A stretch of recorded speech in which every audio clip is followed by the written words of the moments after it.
You won't believe what is happening in Canada today.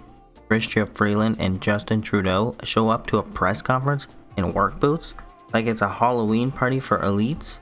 Then they start taking selfies while everyone watched. It's so interesting, I had to show everyone. The NDP is expressing reservations about the carbon tax. What does it signal that you have lost many premiers, and now you may be losing the NDP's support for your plan as well?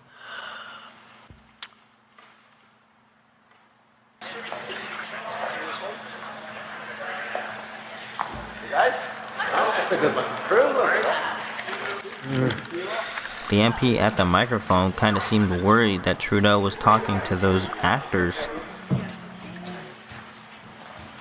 Now watch as one of the most corrupt Liberal MPs try to get a spot in the spotlight, but is way too corrupt for Trudeau and they send her to the back. Good morning, everyone. What a wonderful Friday morning it is here today. Obviously, I'd like to welcome the Prime Minister, Deputy Prime Minister, all my colleagues here for a very special day. We are in the city of Vaughan, and in my riding of Vaughan Woodbridge. And here, I'd like to thank the Carpenters Union for hosting us again today.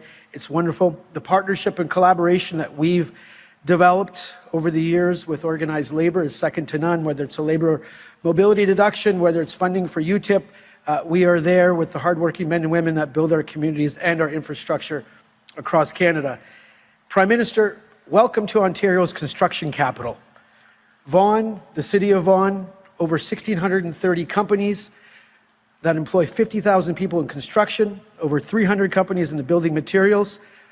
We are going to face the challenge head on building more housing for Canadians and the city of Vaughan, and the workers here at the Carpenters and across this wonderful city are going to meet this challenge head on. With that, Prime Minister, welcome and happy Friday.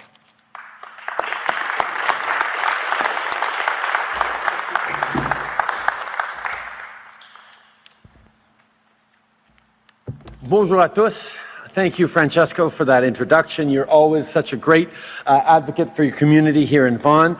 I want to thank the many mayors who are here, who've been partners in helping us unlock housing. Mayor Stephen Del Duca, Mayor Frank Scarpitti, and Mayor David West. Thank you guys for being part of this today. La vice-première ministre et le ministre du Logement sont ici avec moi, Chrystia and Sean. Keep watching Trudeau as he makes a clown out of himself. It gets way more interesting. And we've got great representation from our caucus team as well. Minister Ng, Minister Hussen, who got us started on this important work on housing. Chad Collins, our National Caucus Housing Chair, who's been pushing for smart solutions, and many of his recommendations are part of the plan we're announcing today, along with great members Leah, Majid, Paul, Manny, Tony, and all parts of our great teams here. But I really want to kick it off by thanking the workers behind me, thanking the folks who are stepping up to be part of solving the housing crisis, for all that governments can and should be stepping up. The work you're doing, and especially the work you're going to be doing over the coming years, is going to be unbelievably important as you build not just homes for Canadians, but homes that you're going to be able to see yourselves living in as well. That's an important part of this, that it's not just about building homes and great buildings and apartments to rent. It's about making sure that nurses, construction workers, teachers who work in a given city can also live in that given city. And that's something we're all gathered here today. I'm really excited about this announcement today because Canadians need homes they can afford. This is one of the most urgent issues that people are facing. Think about the couple who just had their first kid and don't know if they can afford to upgrade from their one-bedroom condo, or the student who can pay tuition but can't afford the rent near campus, or someone who can simply no longer afford housing in their community at all. It used to be that the deal was if you worked hard at a good job, you could afford a home. Yeah, thanks for taking that away, man. Anymore. Younger generations are worried that they won't have a life that looks like how they grew up, like what their parents and grandparents had. Well, that's not fair. So we've been stepping up, putting in the work, talking to Canadians, talking to housing experts, talking to builders, so that we could bring the right solutions that meet the moment. So today, we are releasing the most comprehensive and ambitious housing plan ever seen in Canada.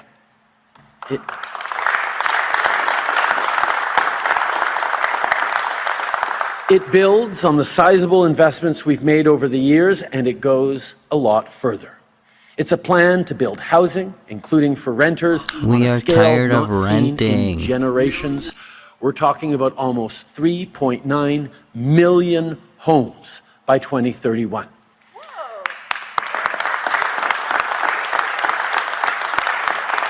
It's a plan that, at its heart, is a commitment to affordability. Our goal is that no Canadian pays more than 30% of their income towards their home. It's also a plan to make sure that we don't leave the most vulnerable behind, that we keep building housing for people with low incomes, and that we take action to address homelessness so people never have to resort to living in a tent. And it's a Team Canada approach that provides incentives for provinces, territories, builders, and nonprofits to come on board. The math is simple. If we can increase housing supply, we can bring down prices. And we're going to need the know-how, abilities, and determination of workers like the ones here behind me today. I want to give another shout out to the members of the Carpenters Union.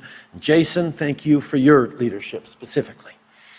A lot of union workers are going to be part getting this done. You're going to be very, very busy. The construction industry will need reinforcements to get all this work done. So as part of our plan, we're going to be increasing support for workers in the skilled trades, creating apprenticeship opportunities for the next generation of workers, creating opportunities for young people, and investments to cut red tape for those with foreign credentials. Dans le cadre de notre plan, on va soutenir les travailleurs de la construction pour développer notre main-d'œuvre et bâtir le Canada. We've made a promise to Canadians that we were going to solve the housing crisis. So we rolled up our sleeves and we got to work. No ideas were off the table. No stone was left unturned. I'll let Minister Fraser talk through the details, but this is a comprehensive and detailed plan. If I keep repeating these words, you'll remember and you'll believe it. How you've brought this together. This isn't simple slogans. It's not some YouTube video filled with half-baked ideas and inaccuracies. This is a serious plan, built after consultation with Canadians, with experts, with builders. It's a plan that's actually going to make a difference in the lives of Canadians. But it will also require provinces and territories to step up and meet the level of ambition that Canadians expect them to. No one order of government can do this on their own. We all have our own levers and our own responsibilities, and Canadians need each and every one of us to step up. Trudeau, now is your time to step down. Everybody wants it. You lost your wife. You're going to lose your job. Just get it over with already. Pour que les travaux puissent commencer plus rapidement. On contribue à protéger et à élargir l'accès aux coopératives. Has anybody else been watching Chrystia Freeland non-stop Twitch for the last 5 minutes? I don't think she needs any more. Et on propose plusieurs solutions innovatrices. On a besoin de solutions concrètes et c'est exactement This part is hilarious. Trudeau and his minions using their cell phone live in a press conference, and they doesn't look like they're very good at it. Bad idea. Ça permet aux gens de commencer leur vie et de réussir. It's not right that housing prices have made cities and a lot of other places out of reach for young people, including millennials and Gen Z. Young people deserve the same freedoms, choices, and opportunities that their parents and grandparents had. We need to make sure we're building a future that is fair for every generation. Today's housing plan is about the next steps we're taking to do just that. And now, before I turn it over to the Deputy Prime Minister, I'm highlighting that right now, as we speak, the Parliament of Canada is working hard under our government to pass legislation that is about workers and it's about supporting the kinds of good, clean jobs that the future is going to bring. And because It is focused on supporting workers and building a stronger, greener future. Of course, the Conservatives are doing everything they can to block it. So we are stuck in an all-day vote right now. They had amendments that they even generated possibly by AI to try and slow us down.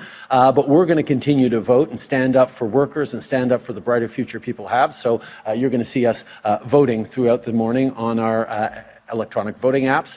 And we'll do that before I introduce the Deputy Prime Minister. Merci.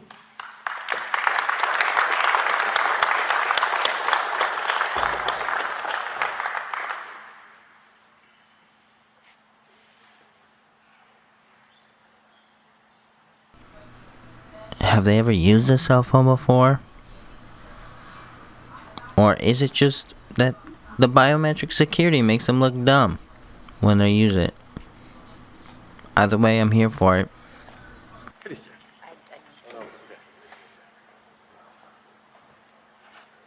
Oh, Christian didn't quite get it the first time. Oh, gotta redo it.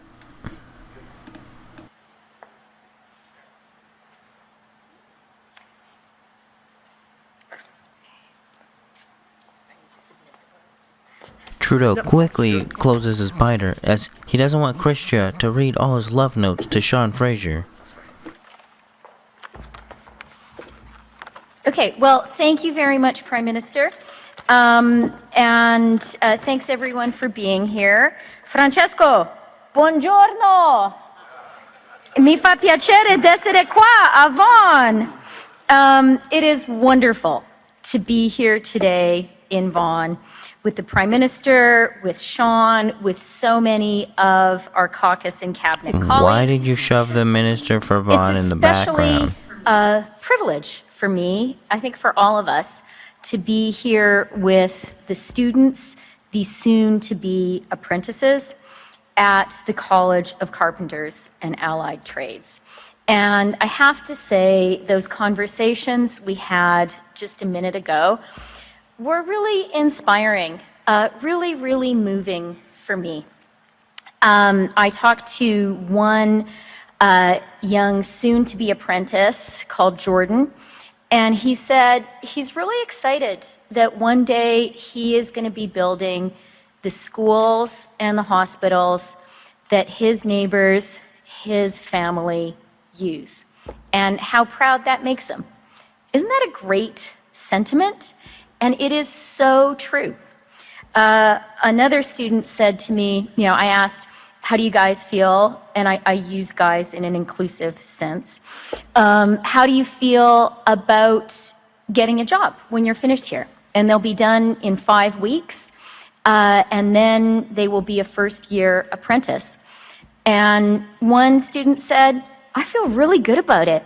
Canada is a growing country. And if you are a skilled tradesperson, if you are a carpenter, you're going to have a good job. That is so true, and it works the other way too. As a growing country, we need our skilled tradespeople. We need our carpenters. We are literally counting on you to build our growing country. And I just want to say thank you so, so much. I am inspired by every single carpenter, every single apprentice, every single student here, and we all should be, and I think we owe them our thanks.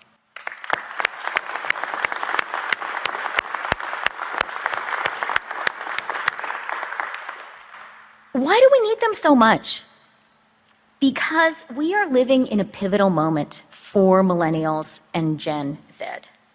These young Canadians have so much talent and so much potential. But today, too many young Canadians feel as if the deck is stacked against them. They can get a good job. If you mean by get a good job, you mean management sucks, the hours suck, the days suck, and you don't get paid enough, then yeah, we can. Comfortable middle-class life is out of reach. That is not okay. We need the hard work of young Canadians to be rewarded. Then just lower the damn taxes already. We are acting now with purpose to build a Canada that works for younger Canadians, a Canada where they can get ahead and where they know that their hard work will pay off. Do we really want the people that caused the problem to try and fix the problem? Or can you guys just please listen to us and get out of power already? Et nous allons faire croître l'économie d'une manière qui profite à tout le monde. One of the biggest pressures on Canadians right now is housing. Yeah, and we don't need your help. We all know this is especially true for younger Canadians. Faced with a shortage of housing options and rent which is just too high and home prices which feel out of reach, too many younger Canadians feel that that dream of getting your first set of keys, of owning your own house, is just that, a dream. Our government is changing that. Today, we are announcing real, tangible, carefully thought through measures that are going to help more younger Canadians get those first keys of their own. We are using every single tool in our toolbox to deliver housing without delay, because we need to make the dream of home ownership a reality for younger Canadians.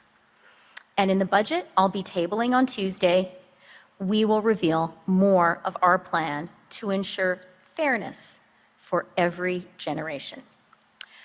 In my opinion, it seems like Trudeau's housing plan is wait until everyone goes bankrupt, then he can dance on them saying, look at all the houses we got built, we're the best. La pauvreté, en particulier celle des enfants et des personnes âgées, et en créant des millions de bons emplois pour les Canadiennes et les Canadiens. Notre travail n'est pas terminé. Our renewed focus today is unlocking the door to the middle class for millions of younger Canadians. In everything we do, we dedicate ourselves to making sure a better life is within reach for our younger generations. Because that is what you deserve. That is what you have earned. And that's what your parents and your grandparents want for you too. Thank you very much, and I'll pass it over now to Sean.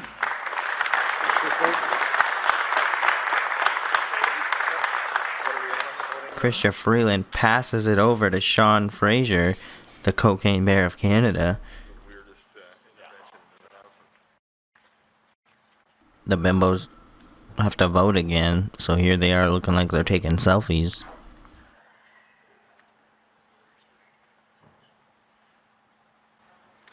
We're not just taking selfies, it uses facial recognition.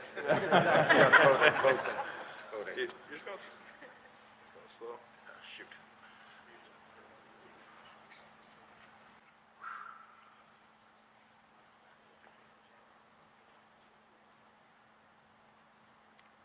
What a stupid time to make a press conference.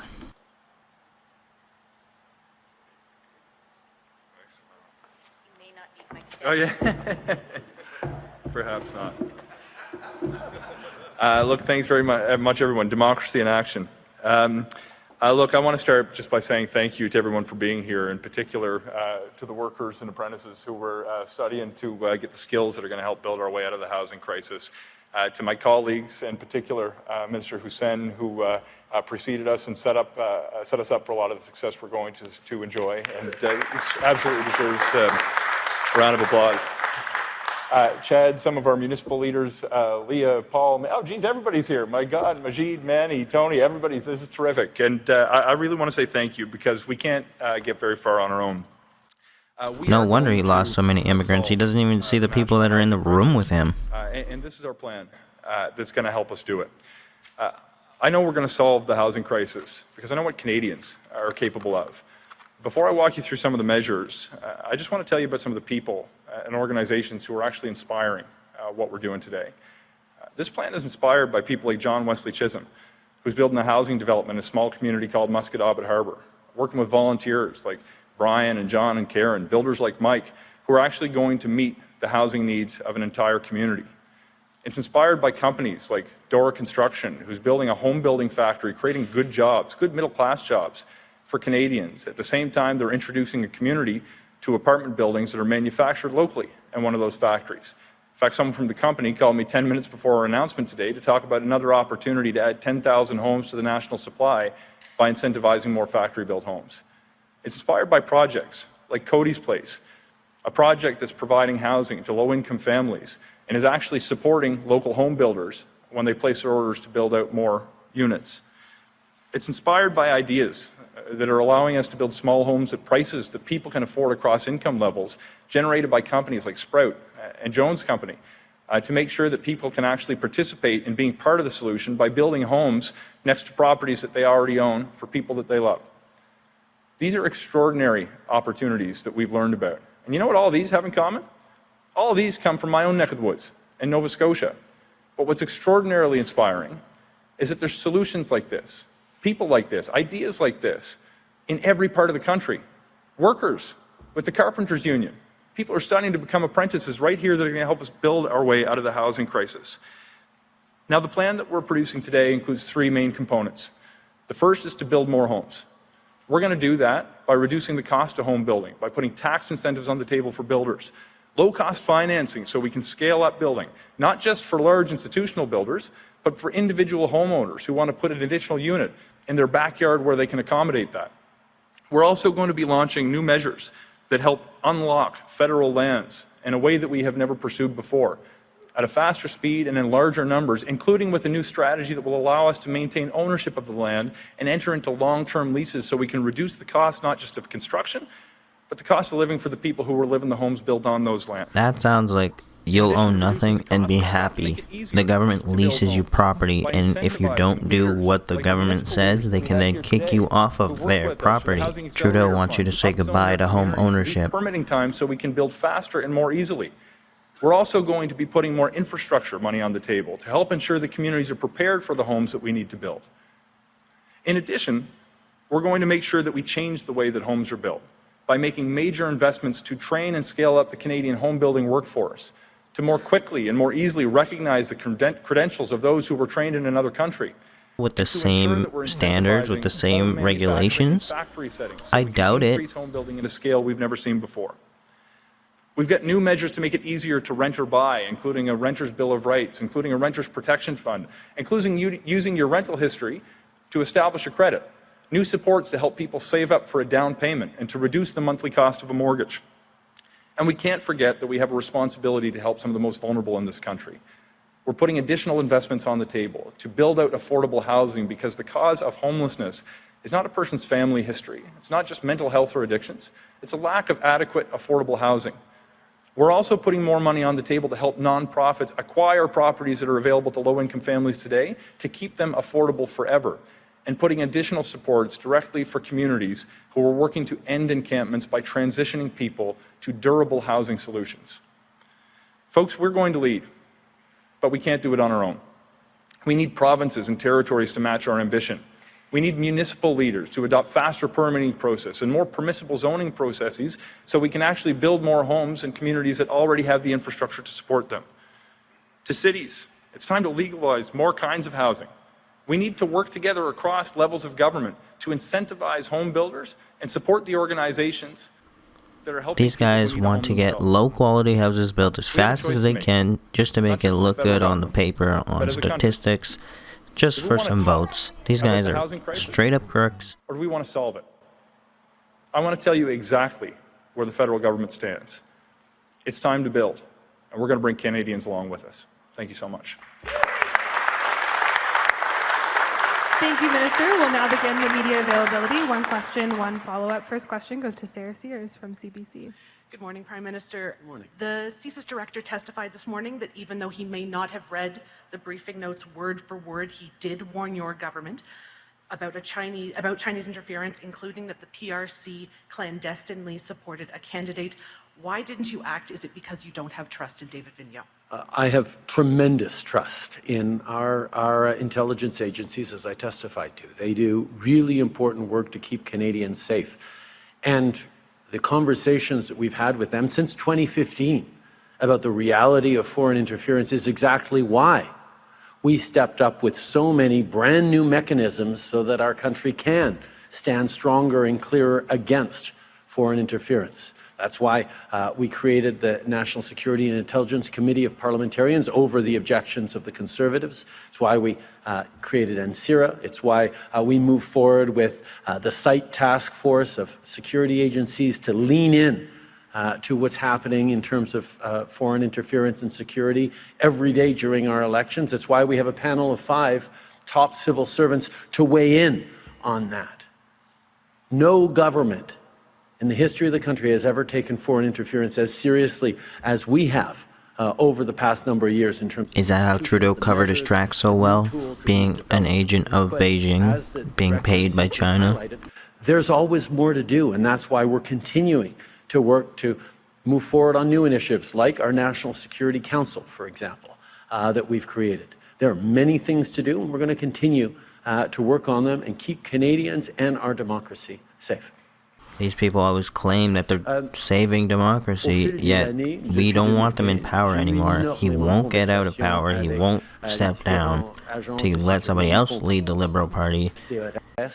And he has the NDP party holding him in power, which also no one wants, and in my opinion is unconstitutional. We didn't vote for this. And he certainly doesn't want us protesting, because protesting isn't a good way to change policy. That's straight from his mouth, after saying that he loves the dictatorship of China.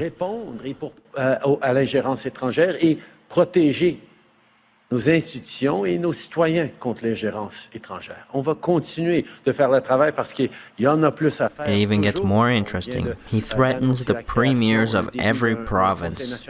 Just wait. Du Conseil des ministres. Il y a toujours plus à faire et on va continuer de le faire. And the NDP is expressing reservations about the carbon tax. What does it signal that you have lost many premiers, and now you may be losing the NDP's support for your plan as well?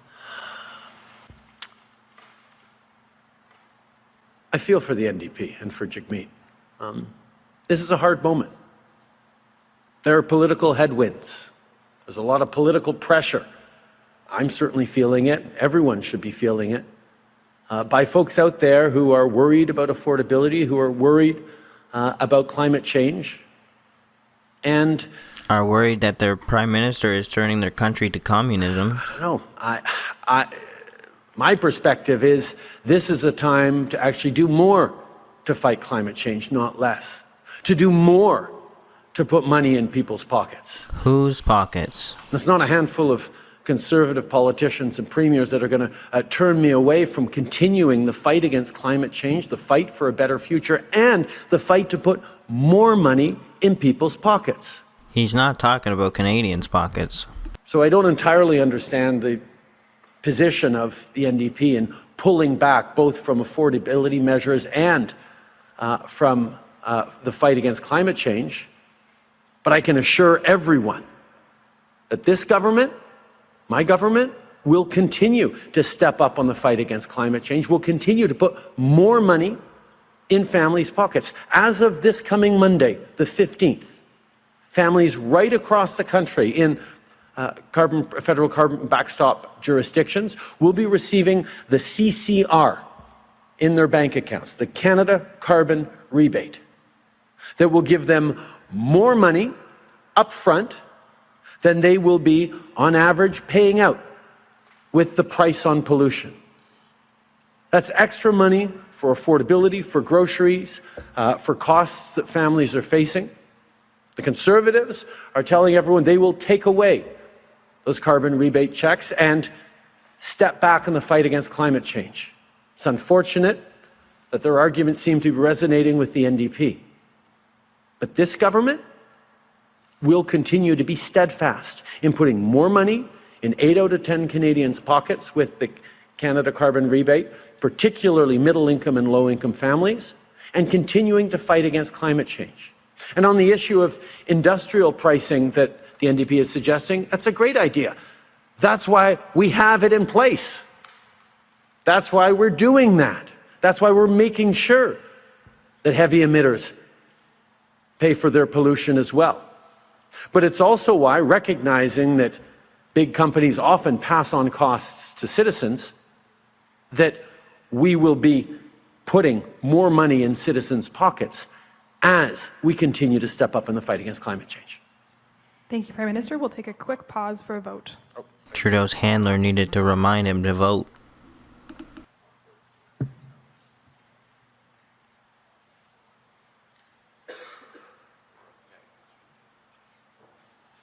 And while these bimbos are voting, what do you think of this government and the NDP support? What do you think will stop the NDP from supporting Trudeau? Do you think a private process like voting in Parliament like this should be done during a live stream? Or do you think that opens up for way too many hackers to gain access to his phone or this program that they use?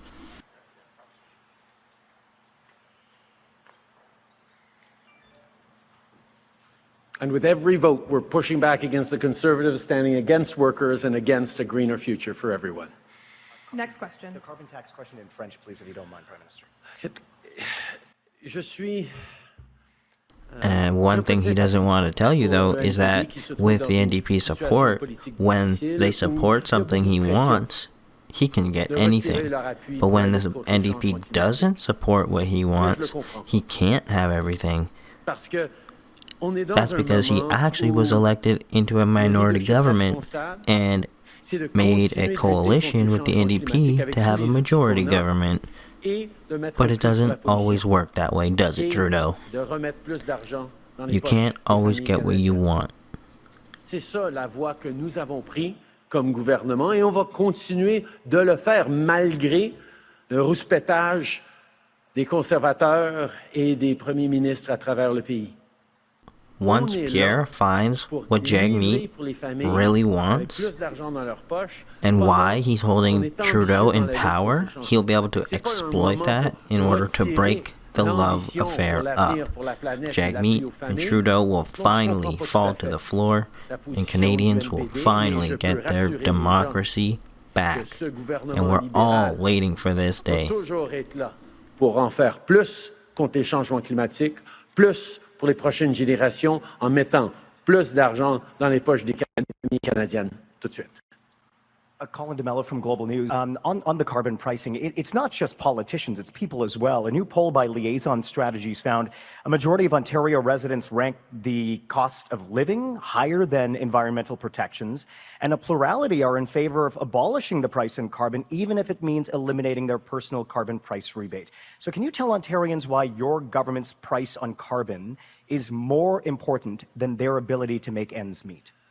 But the way we price carbon actually puts more money in the pockets of 8 out of 10 families, like families in Ontario, where the cost of living is high and where the need to fight climate change is clear with every wildfire, with every flood, with every drought.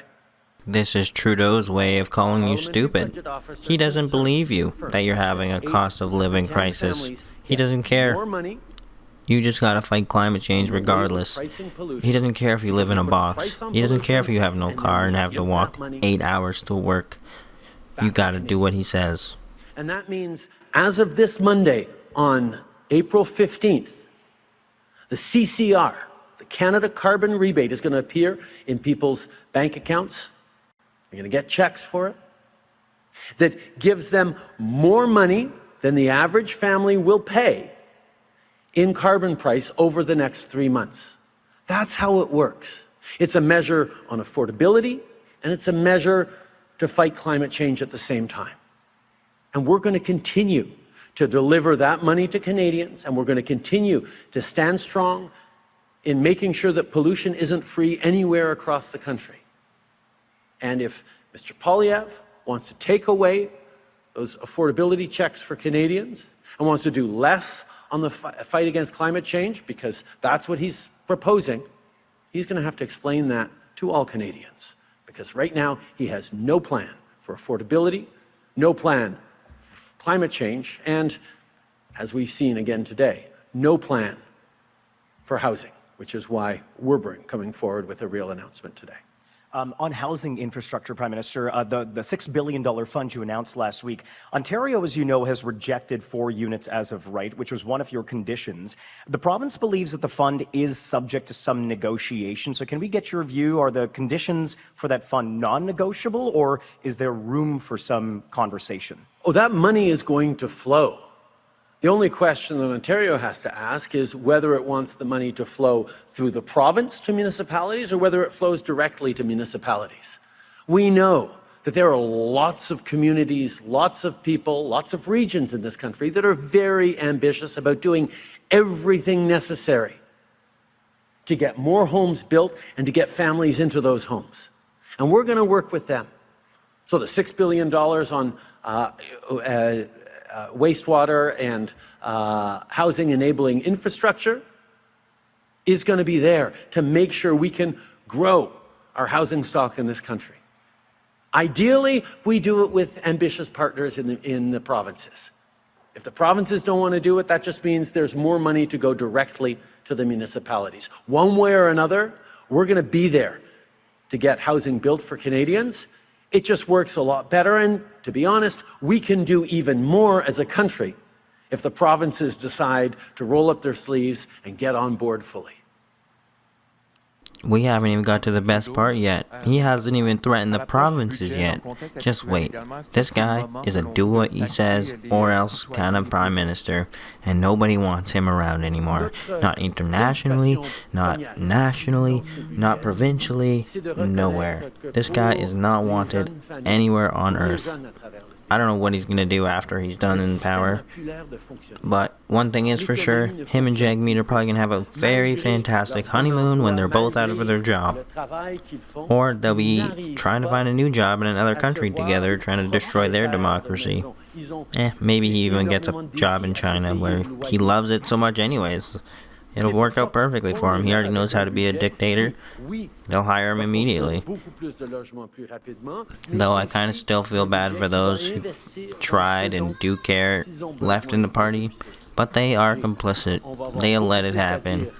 They haven't done anything to stop it. They keep voting yes to everything Trudeau says, like they're legally obligated to, so they can go along with him, hopefully to jail. Mais d'ici là, nous sommes en train de démontrer les mesures qui vont avoir un impact réel pour ces jeunes. Mais est-ce que les plus fortunés, les grandes entreprises aussi devront contribuer davantage, à votre avis? Would getting rid of the carbon tax even be enough for you, or do you want Trudeau to just step down at this point? Or is there something else Trudeau could possibly promise you that he hasn't already promised already in order to get you to vote for him? Would another Liberal stepping in, Mark Carney, Chrystia Freeland, maybe someone else? Will the Liberal Party even exist? What does democracy need in order to be secure? So we don't have these kind of attacks in the future, so every other country in the world can prosper without foreign interference. Because it seems like democracy is fragile, way too unsafe. We need a stronger system, something better. Is there some better system out there? Is democracy the only answer? Certainly isn't communism like Trudeau loves. So what do we do for our futures?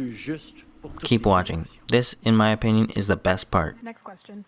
Hi, Prime Minister. Laura Stone, Globe and Mail. Back to provincial relations. Alberta has a new bill that seeks to stop your government or federal governments from negotiating directly with municipalities, essentially saying stick to national policy, not in my backyard. And she says it would be inefficient for you to negotiate all of these agreements with hundreds of municipalities. Can you respond to her criticisms and why you would still pursue this? It seems like it was only a few months ago that I pointed out quite accurately that the federal government doesn't have a whole lot of direct carriage of housing, that it is very much a provincial and municipal responsibility. The federal government has certain responsibilities that we've been stepping up on since 2017, but I pointed out that this is not something the federal government can solve alone.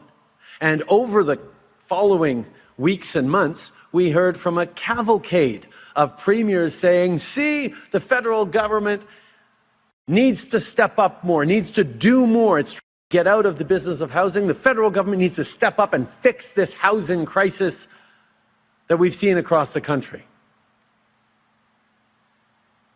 So we are. Provinces should be careful what they wish for. They want the federal government to fix this housing crisis? We are. We will. Now, let me be very clear. It'll be much better if the provinces continue to step up with significant ambition. And we've seen a number of provinces do that. When we announced the Housing Accelerator funding, $4 billion across the country, Quebec said, you know what? We'll actually match the $900 million you're sending to municipalities in Quebec. We'll double it, and we'll do even more, even faster. BC came forward and said, you know what? There's a BC Builds program we've wanted to build around affordable housing. If you can match the money we're doing, we'll do even more. And we did that. And we created the Canada Builds program. And we're working directly with municipalities that want to be super ambitious. The 3 mayors that are here today represent municipalities that signed housing accelerator agreements worth in excess of $150 million that's going to create 4,000 units over the coming years in this region. These are things we are doing concretely where we recognize that Canadians need help and support and investment, and don't so much care about whose responsibility it is first and foremost. They just want it to get done, and that's why we are there to work hand in hand in full respect with those provinces who want to solve the problem, and ask those provinces that don't want to solve the problem to just get out of the way while we solve that problem that Canadians are facing. And there it is, Dictator Trudeau coming out in full force. He needs to take a drink after all that shit just came out of his mouth. Il y a plusieurs mois, quand j'ai souligné que le gouvernement We desperately need to find laws to stop politicians from spewing anything out of their dumbass mouths and go to jail if they lie at all. Why is it that Trudeau keeps meddling in provincial affairs? Does he want more control? Is he using the carbon tax to get that control? And what do we do to stop him from meddling within the provinces? Does the government have to get smaller, like Pierre keeps saying? Or does the government basically have to be removed altogether and a new system implemented? All countries around the world are having major problems with their government. Just look at all the protests. Do you want to vote on everything the government brings forward? New laws, new budgets, anything? Or is that going to take up too much of your time? And would you rather be doing other things and have someone else vote, keeping the current system that we have, or a new system? What do you think is best? For Canada, for the world, for you? Alors on va agir et on va encourager les provinces à en faire plus. C'est ce que les Canadiens s'attendent à ce que tous les ordres de gouvernement travaillent ensemble pour résoudre. Makes one last vote, says one last dumb thing, and that's the end of the video. But it's very interesting. Keep watching. Now, seeing these dumbasses vote, would you want to look like a dumbass like them, with your phone up to your face, so close that it looks unnatural, or like you're taking a selfie and don't want anybody else in the picture? Do you want to be this person, voting on everything? Just imagine everyone around your dinner table with their phones up to their faces, voting for the next Prime Minister, which is, of course, Pierre. Let's be real. If Trudeau and the WEF even let us have another election, or they just meddle with it like they did the last two.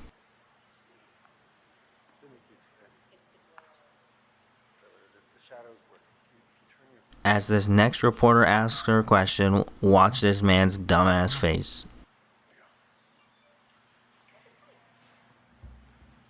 Tech support. Okay, next question. And Prime Minister, back to the foreign interference inquiry, much has been made of your admission, I suppose, during the testimony that you rarely read all of your intelligence briefings or that you don't read them all. Are you going to do that now? I read everything that is put in front of me. A prime minister takes in massive amounts of information and reads massive amounts of documents. I expect anything that is of particular high importance or relevance to be elevated, and that's what happens. Last question. Good afternoon, Prime Minister Malhamid, the Canadian Press. With the change in the NDP's position on carbon pricing, are you worried that the NDP is going to stop backing up your government in Parliament? I've spent a lot of time talking with Canadians across the country, particularly progressive Canadians, and I don't think there's a single NDP voter out there that doesn't want us to all do more in the fight against climate change. I understand the political pressures on the NDP leadership right now and the challenges of holding an unpopular position. But doing the right thing should be something that progressive voters in this country can count on. This government will continue to stand up on the backs of Canadians until they collapse. Everything with all the tools necessary to fight climate change and to protect our planet for future generations, while continuing to put more money in the pockets of 8 out of 10 Canadian families right across the country. I'll leave it to Jagmeet Singh to explain why he's stepping back from the urgency both of the fight against climate change and the need to put more money in families' pockets. But I can tell you that this government will continue to be steadfast in putting a price on pollution and giving that price to Canadians to help with affordability. And those Canadians are in his family and not yours. Merci beaucoup tout le monde. Thank you all.